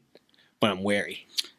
Want to know the other down thing on this game? What? It comes out the same week as Mandalorian starts on Disney. It's just like, oh my God. I can't give you all my free time Disney. Okay, that's not true. I can give you all my free time Disney, but it's... But yeah, like I don't... like I think I'm being a little unfair, but I think at the same time, I think it needs to be... it needs to be said that like there's concerns. I would say, yeah, you can say you're being a little unfair, but at the same time, this level of concern is warranted given what we've been shown and what we've received from EA these past 2 games. Right.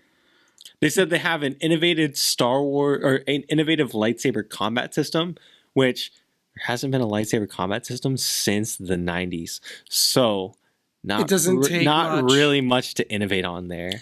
As long as it isn't the select an attack type thing or the MMO style attack, you've basically created a new lightsaber system. Yeah.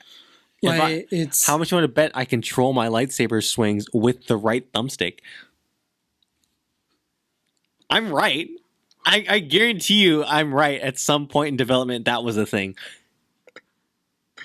But what if you're on a Windows machine? Then it's on. Then you move around with your WASD, and then your mouse is your swings.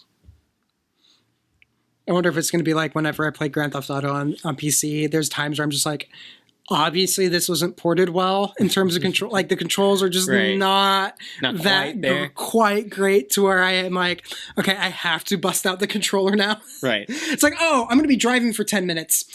Switch from keyboard to controller. Right. So obviously I'm looking at this from a different perspective. Like, you're obviously excited. Yeah. Because do you have concerns or are you just kind of like, I'm ready for this game no matter what? I mean, most of my concerns come from just always the idea of I am concerned with EA still being in charge, but at the same time, knowing the developer behind it, knowing that this is aimed as a single player experience, my concern and question now becomes more of am I playing a story on rails? Like Halo, which is fine if the story is good. Sure. Or are we getting more of like an RPG style mechanic in terms of are there like a branching? Is there going to be branching? Are there going to be side quests? Right. They've already hinted that you can modify the lightsaber. So it's more of my questions and concerns are how much of it going to be me just playing a story from beginning to end and getting frustrated from the fact that like I found some of the mechanics in Battlefront 2. They have to nail the mechanics, right? Yeah, so like and that's something that Respawn really is good at. Like if you look at their previous games, like you look at Titanfall, you look at like Apex Legends right now, right? You look at the games they have great mechanics. And so that's my main concern of a thing where is it just story beat, walk to place, get into a big fight, story beat, and then to the next fight, right? Yeah. And if that's the case, then the story has to be great and the mechanics have to be spot on to keep me there. And if they're not, then I'm going to play it for a couple hours and then probably stop, right? It's not. The expectations, I think, of the community of gaming in general nowadays, there's been a very high bar set by both God of War and Red Dead Redemption 2 in terms of just depth. Oh, yeah, just last year. Just, I don't mean in terms of like quality gameplay, because there's an argument to be made, like you've made on stream in the past, about Red Dead Redemption. Yeah. Where it's not necessarily fun to play, but it is innovative in its own way. And I think the big thing that I hope this game has is you have gamers like me who are mostly casual, just from just a time perspective. Sure. But I really like deep, well-done storytelling, and that is the standard I'm going to hold it to. Right.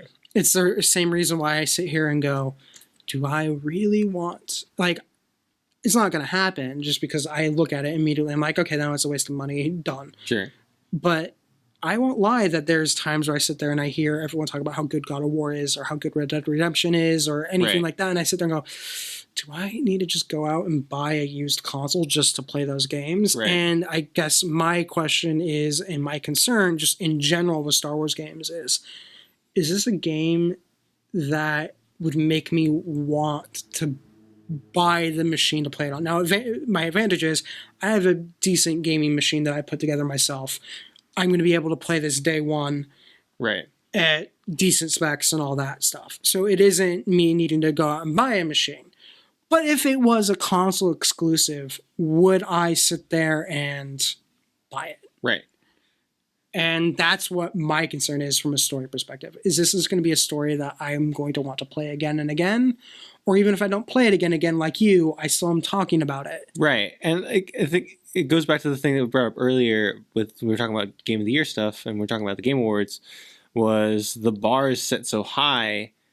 A game like God of War and a game like Red Dead, there's so... like a game like Spider-Man comes to mind, right? Where it's like that game had great mechanics, the story was great, it was a ton of fun, and any other year would have been Game of the Year, but it's going up against God of War and it's going against Red Dead Redemption, which you're not going to beat those games. Yeah. Right? Like, and you're like, Spider-Man gets taken out of all the conversation, gets taken out of all of the awards. It doesn't win anything. No one's talking about it because these other games came out. And like, that's my fear of this, of just like, Star Wars deserved to be talked about. This game I want to be talked about and I want it to be great, but like, man, it has to hit a certain bar. Yeah, it has to hit a certain bar, but even if the only bar it hits is everyone talks about it like they talked about Spider-Man, that's still not a bad bar to hit. No, not at all. But again, like I'm concerned of like we've never even seen a Star Wars game that even comes close to where that hit. Yeah. The only one that I can think of is the original KOTOR, right? And like I love the original KOTOR. Well, it was the golden standard for RPG gaming for arguably even still on some level. Right. But again, then you're talking about KOTOR. You're talking about KOTOR 15 years ago on and not action based, turn based. Very much story based, and so like they're really playing at the mechanics here, which makes me worried. Because anytime a company plays up mechanics can get boring very quickly, especially if they think they have a good idea, and it just like if you think you have a good idea, if you think you have a good idea for a mechanic and you work and everything you put in is into that mechanic and it just doesn't hit, your whole game fails, right? You get Anthem. Yeah, you get Anthem. Which I haven't played, but I've read about. Well, Anthem's big thing too is like your loading screens can't be a half hour, dude. Like that's not a good thing. But yeah, no, I'm excited. I can't wait to play it. I'm probably going to be dumb and pre-order it, but I will with you too because they're going to give me some really cool pre-order bonus that I really want. And I can ignore it with Battlefront 2 because whatever. But especially on single player story driven content, I'm gonna want. No, they're just gonna give me. They're gonna give me like a purple kyber crystal, and I can be Mace Windu, and then that's gonna get me to buy. That's gonna get me to pre-order that game. I guarantee you, it's gonna be something like that, where it's like you can get yellow, Royal Guard lightsaber, Jedi Temple Guard lightsaber. Oh color. God! And I was like, I can get the Guard lightsaber. Yes. We're easily bought apparently when it comes to Star Wars. Or they'll just they'll be like, here's special black lightsaber color or black lightsaber kyber crystal. It's like pre-order now. It's like great, fantastic. Yeah, no, I'm glad we're getting a solid single player game. Yeah. I guess the next thing is because right now the big thing is multiplayer and stuff with like Apex Legends or Fortnite. Well, like games of service is really the way the industry's going. And so I think people are overblown the idea of like single player games are dead. Single player games are dead in the idea of companies aren't having them as a major money focus. Yeah. So like the only reason Respawn's able to do this is because the Star Wars IP will sell. Right. So like the idea of something Sony has really been the major forefront of like here's single player content because it's like they had God of War, they had Horizon Zero Dawn. Their Days Gone comes out in Sony's, a couple days. The other thing with Sony is that's to help sell their console. Like they see it as a benefit to the ecosystem. Right, and they're all exclusives, and so that sells their and Spider-Man, and then they have Last of Us 2 coming out. So like they have a ton of single player content that's great. It's fantastic. It's honestly one of the reasons I've thought about buying a PlayStation is because of their single player content. Right. If you're buying one console for exclusive content, you have to buy Sony right now. That could change because Microsoft bought about 8 or 9 major studios they're working on crazy stuff. And I have friends that work at some of those companies that know stuff that they're working on, and they're absolutely insane. And so the next generation might be dominated by Xbox. So just keep an eye out on that.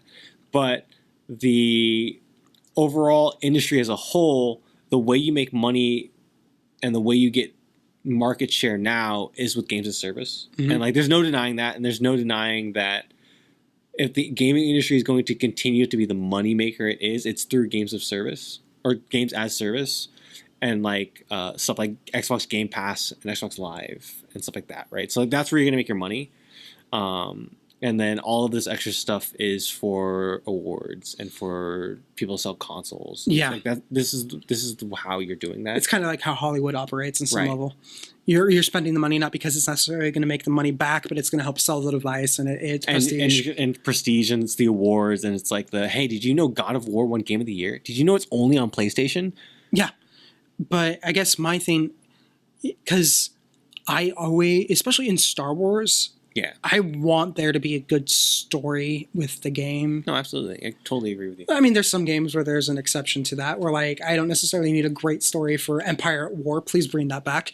Or like even Battlefront. I was so weirded out by when they were like Battlefront single player content, and they were like really excited about it. And I was like, dude, no one cares. Everyone just wants big ass battles with Star Wars characters and like really good. I think that game, the single player aspect, would have been better if it wasn't tied into that game. Yeah. If they were just it's a great story. Yeah, it's a good story, but it just, that game isn't necessarily suited, like the game engine and how it's all built together isn't necessarily well suited to the idea of a strong narrative story. No, Battlefront is one game and one series that should go games of service and just be free. And then you can buy microtransactions and costumes and guns and skins and shit. Yes, it should be free, and I think that's its current biggest downfall right now is that it's not. I mean, it's essentially free because you can pick it up for like $4 every other week. Yeah. But not the point. Because then I'm going to have to buy Battlefront 3 for like another $60. It should just be Star Wars Battlefront, and then it just keeps continuing to live. Drop the 2, just call it Battlefront 2015. Drop the 2, just call it Battlefront, and put out updates and call it good. And like release characters every now and then, release new units every now and then, release new maps every now and then, gun updates. Yeah. All that stuff. You can continue to build that game and just sell skins.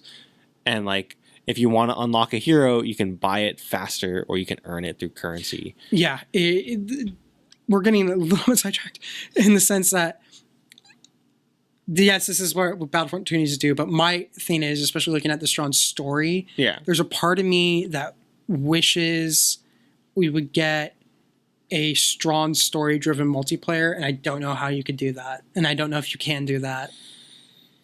But I would, like, I look at the Jedi Fallen Order stuff, and I still have the thought of, I wouldn't want to necessarily run around as a Jedi with my friends, just because I think we did that. We've done that. We do that, and on some level, you could argue that's what killed Star Wars Galaxies, but at the same time, it was like impossible to become a Jedi because it took so fucking long. Yeah, but there's a part of me that goes, I still would like to be able to like play a story in the Star Wars universe, and we did that. I was a tank. I was a big Jedi Guardian tank. Yeah, I stood there, and I just need to sit down and get back into Old Republic. But I wonder, it's like Old Republic is also at this point, it's a little bloated. It's bloated. It's 8 years old. It's going to be 8 years old by the end of the year. I would like to see something multiplayer story driven that is Star Wars, but I don't know if that could ever happen, if that's just a pipe dream. But I don't know. It'd have to be an MMO to do it right. Yeah, and MMOs aren't really the ones that are kicking, like there's still some kicking, but they're not. Because you can never kill WoW. Yeah, you can never kill WoW, and that game's you can never kill that game. That game's a fucking White Walker. Like, you just can't. Dragon's Glass doesn't exist for that game. But yeah, I'm hopeful on some level. If EA is willing to do this, hopefully they're willing to actually pay attention and learn from all the mistakes they've made from the past 2 releases. Sure. I'm hoping this does well, because otherwise, if it doesn't, then no one's figured it out yet. Yeah. So that's disappointing. I guess finally, Galaxy's Edge. Yeah, Galaxy's Edge. I wish it was like who showed you my tweet? Yeah. That at the moment they rolled out the Coke stuff, I was like, I want to buy Batuu a Coke. Yeah. Like how they're like, I want to buy the world a Coke. And so the thing is interesting with that, and so I watched the whole panel. You watched the whole panel. Yeah. I don't think there was really anything new. No, I mean the new thing was the Coke branding, and I wanted part of me was just like, really? But then there's another part of me was like, I want that T-shirt. Yeah, I mean it's awesome. I love it. They're going for like $100 on eBay, by the way. I already checked and tried to buy one. But so the interesting thing to me, and I think we've talked about this before, of like I think it's awesome that they're rebranding all this stuff for Batuu, and like nothing is going to be called what it is on Earth. I could see that getting really annoying really fast. Of like, hey, can I get a Coke? Oh, you mean a something else? Like no, I think yes. I think with the Coca-Cola stuff, I think it's gonna be actually you ask for a Coke, a Diet Coke, or a. I don't know, man. I could see it being different, and then like I could go. I don't want to go to the bar and be like, hey, can I get this hamburger? And then be like, oh, you mean a pork burger? Yeah. Okay, I would totally eat a pork burger. I know, but like I could see that getting really annoying really fast. As I'm like, if I'm there for a couple hours and like everything, it's like, did you mean this? It's like when you type in when you don't know how to spell something in Google and you're like trying to type it out, and then the Google's like, did you mean this? Like, yes, it's obviously what I meant. You just give me the options for it, and it's like the extra step that's totally unnecessary. Oh man, you know what I'm saying? Yeah, I do. But there's a part of me that also is just like, I like the fact that we're getting Westworld and Star Wars. I love it without the creepy robots. No, I love it. Speaking of creepy robots, you haven't seen all the videos of people walking around the merch booths, right? No. So they had on display all of the merchandise that was going to be available, or most of the merchandise was going to be available to at Galaxy's Edge. Right. Yeah. So there's a droid depot. So obviously it comes with a lot of the figures and action figures and all of the Sphero toys. I thought Sphero was getting canceled. What do you mean? I thought Sphero was discontinuing their Star Wars toys. Oh, I have no idea. They were in the booth. They were in the booth. So like maybe they're just becoming an exclusive to maybe the BB-8 and the R2D2 and stuff like that, right? So like all that's there. Then they also had a Build-A-Droid section where it's like just droid parts, like astromech droid parts. So different colors, different styles. So you have the cone-shaped ones, you have the R2D2 dome-shaped ones, stuff like that. I don't think I'm saving enough money. And you build your own droid or whatever, and then it's small, but I mean you build your own droid and you can take it with you, whatever. Then there's a I forget what they called it, but it's like a clothing and apparel shop. So there's like a First Order side and a Republic resistance side. So of course there's like jackets and pins, helmets, masks, like stormtrooper masks, stuff like that. Guns, prop guns, pants, shoes, belts with like gun holsters or whatever, stuff like that. Nice. Right? All that stuff's there. Then we get to the exciting part, which is Savi's lightsaber shop, right? So they really detailed how that's going to work and function. So they showed off all the pre-built lightsabers already, right? So like the Mace Windu, the Luke Skywalker, the Obi-Wan Kenobi. They had the Jedi Royal Guard lightsaber there. And so the way they function is they function off smart LED, which is interesting. So the blade, I don't know if have you seen the new thing that's become popular with bladesmiths? No. So my lightsaber, the one that I built, the graphics that I've shown on the podcast before, the one that you actually had to connect the saber right. to. So you have to connect the saber to And that's still how it functions. But basically, what it is it's just it's an LED in the base that lights up this shaft, right?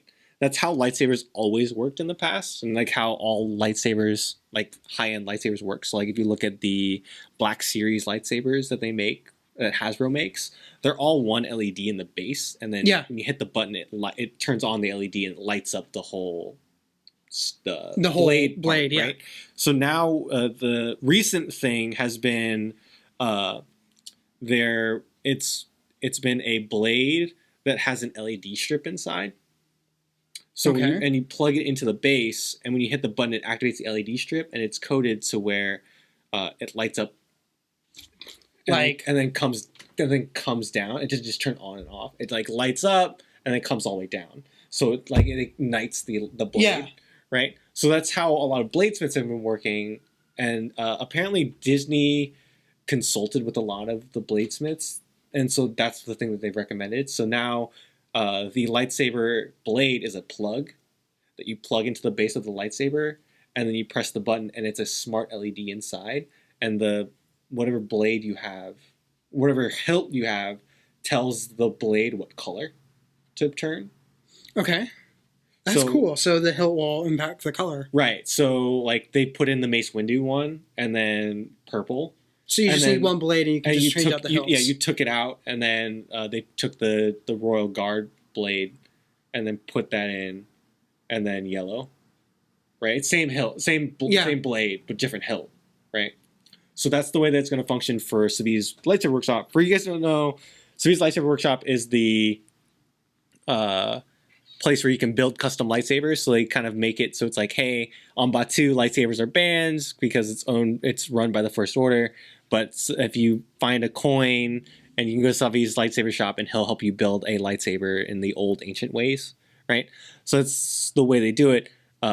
It's going to start with you picking a crystal. So it's a Kyber crystal, right? Which determines your color of your blade. So they showed off red, blue, green, purple, and I don't know if there's a yellow, but there's a purple. And so you pick a lightsaber, a Kyber crystal first, and then from there you pick out from 4 coins, or I think you get the coins to enter. So the coins there's 4 different coins, which means there's 4 different style of lightsaber that you can pick from. So it's Peace and Justice, which is like a lightsaber that is your standard Jedi fare. Sorry, something from work. No problem. I had to check. And it's actually doing really well. Great. You get Peace and Justice, which is like a standard Jedi thing. You have Power Control, which is a Sith thing. You have Elemental Nature, which is based more around like leathers and bone and sort of wood and things like that. And then you have Protection and Defense, which is what I'm going to be doing. Which is they call it medieval, which is more like it's a lot of golds and a lot of silvers, and it's more like ornate, so it's a lot of like etchings and carvings. It's very Old Republic-esque. Nice. In its design, so that's kind of, they call it medieval, but I mean, when you look at a lot of the Old Republic stuff, it is sort of that same design. There's definitely, like, especially if you've never played any of the games, there's the Jedi are walking around, and like basically the closest thing I can say is almost like the armor from Halo. Yeah, and so like the lightsabers look very ornate and very much detail oriented and intricate, and so like that's the one that I'm gonna go for.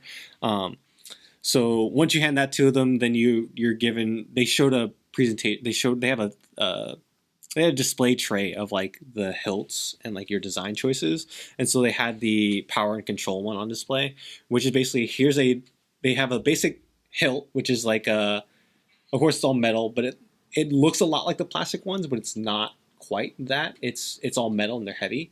So you pick from all these parts and you put it all together, and then you twist and you put the crystal in the lightsaber, inside the lightsaber compartment, and you screw it back together, and you close the top and you screw it all together, and that was what determines the color. It senses the color of the crystal, or the crystal has like some kind of encoding in it, and then you put it in there, and ignite it, and the color comes on, right? From what I've read, it's a very emotional experience for a lot of people because they do it in the very... Everyone who has visited Galaxy's Edge has basically admitted they cried on this. I'm basically, when they saw the Millennium Falcon, I am basically mentally prepared to be crying like the entire time. I mean, like it is an emotional experience, and like a lot of people have said that Disney stole this idea from Harry Potter and the wand ceremony stuff. And they treat it like that. They treat it as a very big kind of ceremonial moment when you build your lightsaber. So but who cares who came up with it first? Oh no, absolutely not. And so like, but it is. I'm just saying in the sense of how they treat it, that it is a very ceremonial thing. They treat it special, and you are given your individual person to work with in terms of having them walk you through the process. It's not like it's an assembly line. They do make it very special, and they take you into a separate room and really help you with it and make it so that it's a special moment. And so I've heard it's a very emotional thing. They showed the bag that they give you. It's like it's a sling bag that they give you. It's like your shopping bag that the lightsaber goes into. So it's like a samurai sort of belt case that it goes into, that everything goes into. Also, all of the rides have lightsaber storage on the side, so just so you can just stick your so like, because they obviously when you go there, whether it's a plastic one or like one of the expensive metal ones, 90% of the people that go there are going to buy lightsabers. So that each ride has a lightsaber container next to you that is built to hold that, so it's not in your way when you're riding. God, everything about this place just makes me excited. Oh yeah. And so the crazy part too is about this is the kyber crystal that you buy also plays into the park. So when you buy your lightsaber, obviously you pick a kyber crystal. There's also holocrons that open up and you put the crystal into it, and it changes the color of the holocron, and each one is randomized with a different character. So you can get, like, if you pick a blue crystal, you can get Obi-Wan Kenobi or Anakin Skywalker or like Ki-Adi-Mundi or they've basically flat out said that they haven't told us everything. Right. It's basically you're not going to know all the secrets until you go there. And it's all randomized, right? So if I pick a green crystal, I don't know if I'm going to get Qui-Gon or Yoda or who I'm going to get when I pick that crystal. And then when I buy a holocron or whatever other uses it has in the park, that character will help walk me through my story of whatever. It's I told you this before we started recording. Right. Because they've already announced that the next celebration is going to be at Anaheim next year. Right. There's a part of me has been planning for a while to go to Galaxy's Edge, like October. Right. Because I want to go, and I want to go before episode 9, and this is supposed to take place between episodes 8 and 9. So I'm like, I have to go. The moment they announced Anaheim as celebration, I was just like, second time to go. There's a part of me that's half tempted to make it my first time to go. Because it's going to be, first off, that gives me more time to save money. True. So that's a big plus there. Second, to be surrounded by the biggest of Star Wars fans, that's got to be an absolute, first off, it's going to be a zoo. Right. But it's got to be an absolute joy because everyone there is probably also there for a celebration. True. But I mean, I would also say that to me, I want this experience, like, as much as I want to be a part of the hype, and I love the hype, right? Like this is why I bought Avengers tickets on day one, right? This is why I go to movies on day one. This is why I tried to get Avengers tickets. Right. Like, dude, my dad was like, why don't you sell those tickets? Because the tickets for opening day in Avengers go crazy high. Oh, I'm sure. And I was like, I don't want to sell. Like, to me, it's an experience of like, you, it's not the money. It's for you. You want to see it. Right. And I want to see it with a group of people that want to be there, that's hyped, that I want to feel the crowd. For this. Meanwhile, I'm going to have to shut off the internet for 3 days. Right. For this, it's something where I want it to be almost like a spiritual experience, and it's going to be hard to do that with the hype and the excitement. Yeah. And so I want, like, I told Jenny too, and so she gets to go. We talked about this earlier. She gets to go for work. Her work does an employee night where they close off the park in Star Wars and for Disneyland, and they let you kind of just wander around alone. So it's only a couple thousand people. It's going to be very few people.